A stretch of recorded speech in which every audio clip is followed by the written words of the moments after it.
ভারতের কলকাতার new market এলাকার মির্জা গালিব স্ট্রিটের শিখা ইন হোটেলে ভয়াবহ অগ্নিকাণ্ডে নিহত বাংলাদেশি নাগরিকদের মরদেহ দেশে ফেরানোর প্রক্রিয়া শুরু হয়েছে। গত ১৯ আগস্ট বুধবার রাতে হোটেলে আগুনের ঘটনায় একই পরিবারের ৪ সদস্য সহ ৮ বাংলাদেশি নিহত হন।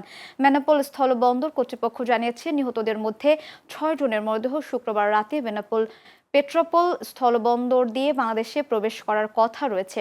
ভারতে প্রয়োজনীয় আনুষ্ঠানিকতা শেষে মরদেহগুলো পেট্রাপোল সীমান্তে আনা হবে।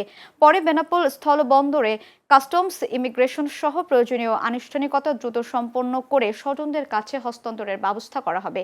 তবে সাতক্ষীরার কালীগঞ্জ উপজেলার আলিমুজ্জামান সাজু ও রেবতী সরকারের মরদেহ বেনাপোল নয়, ভোমরা স্থলবন্দর দিয়ে দেশে ফেরানো হবে বলে জানা গেছে। প্রিয়জনদের মরদেহ দেশে ফেরার অপেক্ষায় রয়েছে নিহতদের পরিবার ও স্বজনরা।